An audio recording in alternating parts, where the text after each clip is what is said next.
Hello, everyone. So there's been a lot of talk about over the Dangote issue, NNPC, and stuff like that. And the Emir of Kano State, Mohammed Sanusi II, has also come in to commented on the issue. And there are certain things that he said that I agree with him, and certain things I absolutely do not agree with him. So I'm going to look at the statement that he made. I'm looking at parallel facts. Parallel facts reported this. So he said people in NNPC don't want subsidies come to end. That's Emir Sanusi. And I totally agree with that statement. There are a lot of people who are benefiting from the subsidies come. And also we've seen Dangote coming out to tell us how much of the fact that they actually bring in substandard fuel into the country. They set up some sort of, like he said, some sort of refinery is in Malta or something. I'm going to do a whole separate video on that, as in Dangote spilling the beans and stuff like that. But so I totally agree with the fact that there are people who are benefiting from this subsidies scam, and of course they do not want it to end. So the report the report goes as follows. Mohammed Sanusi II, the 16th Emir of Kano, has stated that Alhaji Aliko Dangote should not be blamed for purchasing dollars at lower rates while constructing his refinery, as that was the prevailing rate set by the Apex Bank at the time. Sanusi, who commented on the issue through SOP chat group, initially said, "I honestly do not think it is a good idea for me to make comments on these issues, but some comments surprised me, and I just have to say something. I don't know why." Excuse me. I ate something just now. And as I started talking, and God knows, I don't want to restart this video.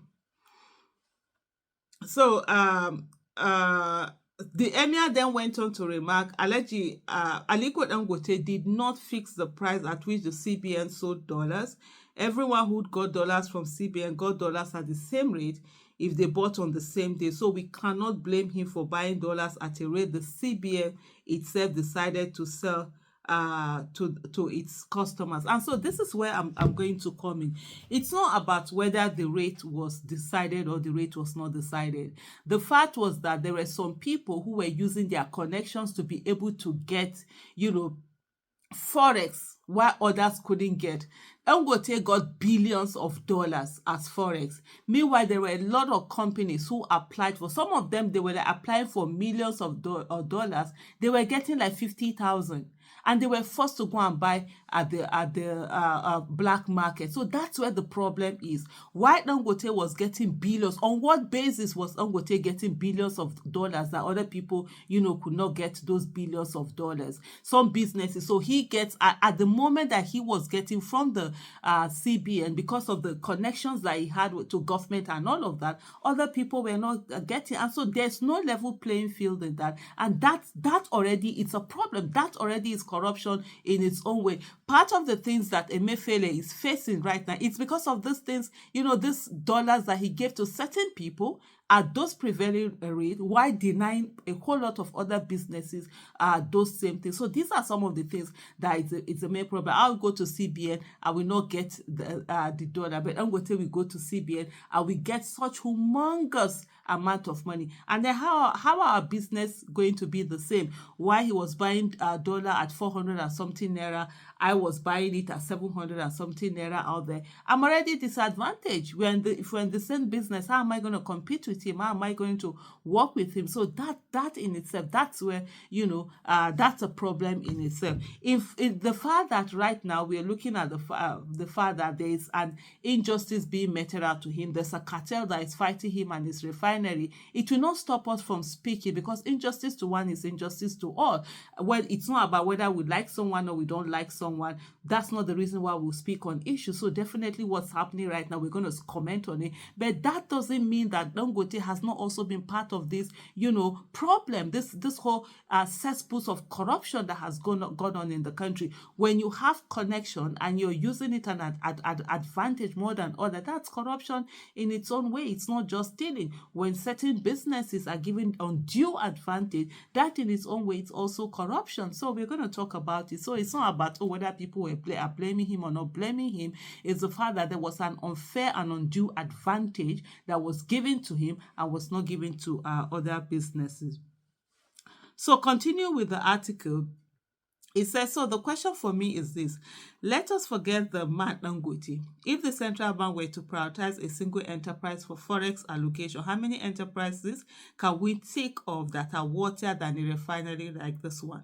Consider the drain on our Forex from importing petroleum products, the tens of billions of dollars of Forex spent abroad, the huge losses to the theft in the name of subsidy. By the way, how much Forex did Dangote buy from the CBN at this subsidized? It was much. It was billions. So please, it was much. Yeah, let's talk about fighting for on the injustice that's being done to Dangote and its refinery right now, and the fact that the Nigerian government is sort of like trying to undermine him and come after his business. But let's not also abuse the sensibilities of citizens by making it look as if Dangote was not part of a whole lot of things that were going on in the country that shouldn't have been going on in the country. Like I said earlier, when there's undue advantage for one to get dollars where others don't get dollars, that's not fair. That's not business. That's corruption in its own way. But it's like he said, by the way, how much Forex did Dangote buy from the CBN, this subsidized way? How much Forex did NNPC take from the Federation account in the same year in the name of running and turning around these dead refineries? What are we benchmarking against? If any Nigerian came to me as a CBN governor with a project like this refinery, I would recognize immediately its potential impact on the economy and give it all the support it needed. It's funny hearing this coming from Sanusi Lamido, the Emir of Kano State. I remember when he was CBN governor, one of the things that pained me the most, right now, top of my head, I can't remember the name of that company, but there was a particular TV that, that gave DSTV a run for its money. And they were the ones that were now showing Premier League and all of that. And it was during Lamido Sanusi, if I'm not mistaken, and I do not think I'm mistaken, that they were supposed to get a bank guarantee, and then somehow CBN came with some sort of whatever. That guy ended up losing that, unable to get that bank guarantee, losing out, and that was how DSTV was able to come back again and get a Premier. I can't remember the name of what that TV, and I felt at that time, really, and just the way I feel bad about what's going on with Dangote, I feel like no matter what, the Nigerian government needed to protect this particular company, saying that it's indigenous company is doing so much. It had reduced the monopoly that DSTV had. It had, they had reduced the price and people could watch Premier League on this, but yet it was the same him, and then he's telling us now that, if somebody came with project like that, what of that other project that you killed under your this thing?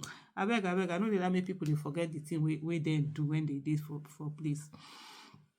He said, to my mind, giving dollars for the construction of a refinery is better than rice importers and indeed almost every other enterprise apart from education and health, given the impact on the macro. On the argument by NNPC that relying on one refinery is bad for our energy security, Mohammed Sanusi II said, this is most laughable. On the contrary, relying on local refinery is far more secure than this imports. I totally agree. I agree with the Emir here in terms of the fact that those things that they were talking about, that Dangote is going to do a monopoly. Come to think of it, how many refineries do we have in Nigeria? I think there are, if I'm not mistaken, they're up to 4. Kaduna, Port Harcourt, there's Warri, there's where again. Why are they not working? Every year they will tell us that these refineries will work. Salaries are being paid. Billions are spent on these refineries. People are being paid to do that, are doing nothing. And yet he's talking about monopoly. So why do we have the NNPC? Why do you have the refineries in Nigeria and all of that? Nobody says it has to be a monopoly. Let it be open and let other people come in and invest. But the way that the Nigerian government has gone after Dangote's refinery and the things that it has been talking about and it has been doing, who is going to want to come and invest in refinery in Nigeria? Yes, who is going to? Let me just shake my head here.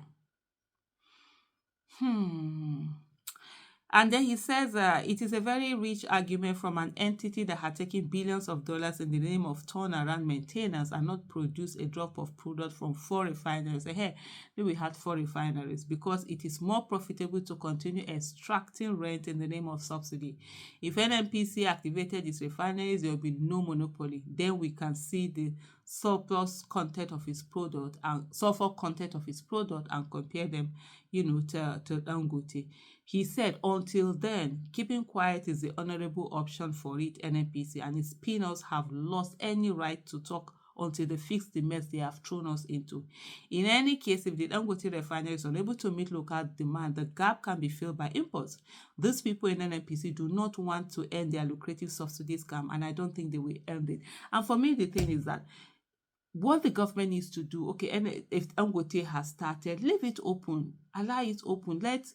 NNPC should remove its hand from importing any fuel or doing anything about any fuel. It will just be reduced to one department where they are focused on the people who are actually doing the crude oil, taking out the crude oil, and then making sure that we get our share that we're going to get, and that's it. And so every other person, marketer that is selling, that wants to sell refined oil, that wants to sell petrol, gas, or what's the other thing, diesel and all of that, they either buy from Dangote or they go and import from outside. And so it depends on which one is cheaper for them. Let government remove its hand from this thing that they're doing, where they call it subsidy, where they call it going to buy import fuel. Let them save the dollars that they sell the crude oil for, and let the market, sort of like take care of it. And then I can tell you something, market forces have a way of taking care of themselves. I remember when GSM came into Nigeria, some people bought that SIM card for 50,000 naira. The SIM card that today you are buying for like 500 or maybe even less than that, 500. Competition, that's what competition will take care of. It's the prices we find their level, because there are people who want to be competitive. They want to buy and sell cheap and quickly go and resell again, and in that way it sort of like work on the prices. But like the Emir of Kano rightly said, there are people who do not want to end the subsidy scam. But as a nation, if we do not thank Dangote for what he has done as an African to deal a hammer blow to the multinationals, please, I beg, what are we thanking Dangote for? Dangote has a lot that he has done. I beg, let's not even go there. Okay. He said, instead of killing Dangote, we should try and make more like him. Nigeria always kills his hero and his babe because of envy and pettiness. Make more like him. Has he allowed more like him to be made? That's the question I would like to ask the Emir of Kano State. I mean, you saw Bua. You saw the list of things that Bua had written, how Dangote had fought him. They are brothers from the same state too. Talk less of the other ones that have said a lot of issues. But anyway, not before my mouth, and I go here say, what did they call Tinubu rig election. Thank you so much for watching. Bye.